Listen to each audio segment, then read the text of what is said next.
احمد رضا بظاہر دو لفظوں سے مرکب ایک نام ہے، مگر حقیقت میں درائے معنی۔ اس نام کا مراد مصداق امام اہل سنت ہے،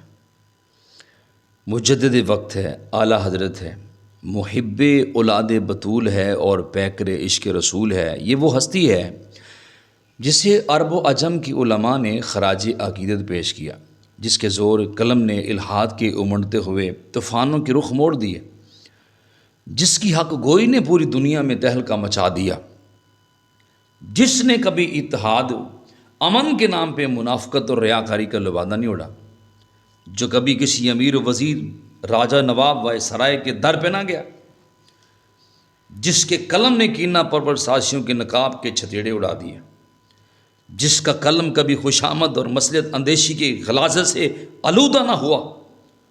جس نے مزاج خسرواں کے مطابق کبھی مسائل تبدیل نہ کیے، جس نے انگریز دشمنی کے بہانے کبھی کسی ہندو کانگریسی نیتا کو مسند رسول پر بیٹھنے نہیں دیا، جس کے علم و عشق کے سیل رواں کے سامنے حرص آس کے بند نہ باندھے جا سکے، جس نے 50 سے زیادہ علوم و فنون پر 1000 سے زیادہ کتابیں اور رسائل لکھے، جس کو فخر تھا تو بس یہی اس گلی کا گدا ہوں میں جس میں مانگتے تاجدار پھرتے ہیں۔ کون اعلیٰ حضرت؟ یہ اس پیکر صداقت، حامل و وقار و متانت، اس عالم دین متین، حامل علم و یقین کا نام ہے، جسے علمناہ من لدنا کی تعبیر، انما یخشی اللہ من عبادہ العلماء کی تصویر،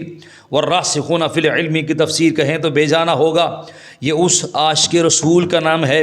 جس کی زندگی کا کوئی لمحہ، جس کی حیات کا کوئی لحظہ عشق مصطفیٰ کی رعنائیوں سے خالی نہیں،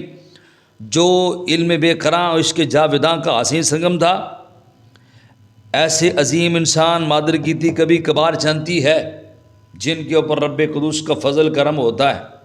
جن کو اللہ پاک اپنی شانوں سے نوازتا ہے۔